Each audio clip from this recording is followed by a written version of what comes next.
I'm just going to run through the 3 main ways that people get to their feet. There's about 12 to 13 different ways to get to your feet that I know of, but I'm going to run through the 3 main hitters. If you're on a bigger board like this, the fastest way to your feet is what they call a longboarder's pop-up, or a hands-toes jump, as named by legendary surf coach and surfer Tim Jones. But it's where the rider paddles in, and as their hands go flat on the deck of the board underneath their armpits, they engage their toes onto the tail of the board, and they create a space. And it's this space that they jump through. As they paddle in, paddle, paddle, paddle, hands, toes, and jump themselves to their feet.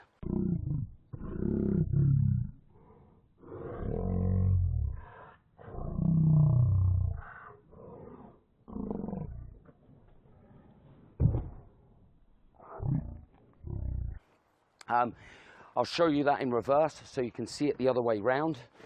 It's where, as the rider paddles in, as their hands go flat on the deck of the board, they engage the toes and they create a space. And like I say, so as they paddle in, paddle, paddle, paddle, hands, toes, and jump themselves to their feet.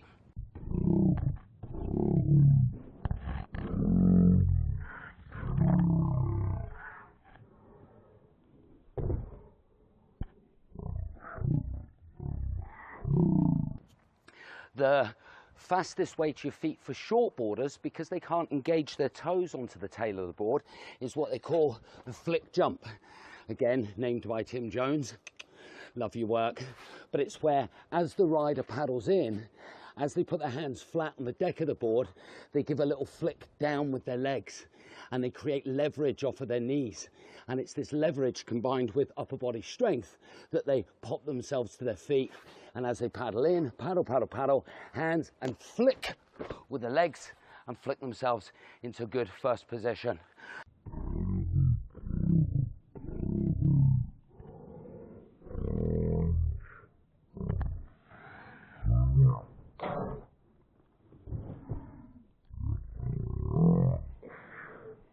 Again, I'll show you that the other way round so you can see what's happening with the feet. And as they paddle in, because again they can't get the toes onto the tail of the board, as they paddle in, paddle, paddle, paddle, hands, flick, and jump themselves into good first position.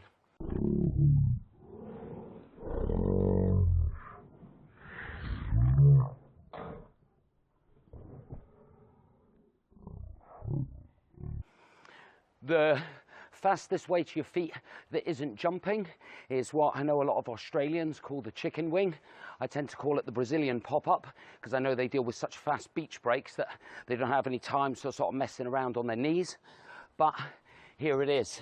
It's where, as the rider, again, always lie yourself where you want to be, as they paddle in, as they go to get to their feet, hands again flat on the deck of the board underneath their armpits, and they bring their back leg or back foot up by the inside of the other knee.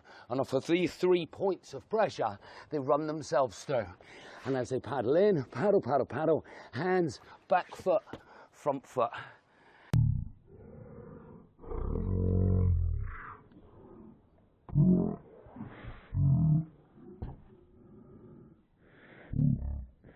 Again, I'll show you that the other way round so you can see what's happening. Is as the rider paddles in, as they go to get up, hands flat, back foot, front foot.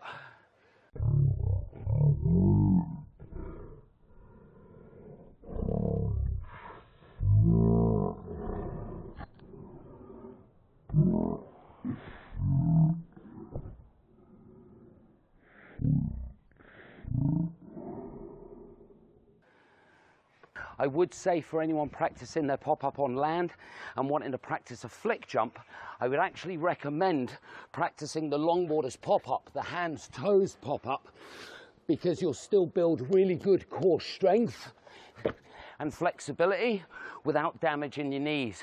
You only want to practice it every now and then, and when you do, practice it on something soft. You don't want to be damaging your knees. You want to be saving them for when you're in the water. And people riding shortboards, when they're paddling around jumping to the feet, the knees are normally resting on a back pad and the tail of the board's normally quite thin, so there's a bit of release and give.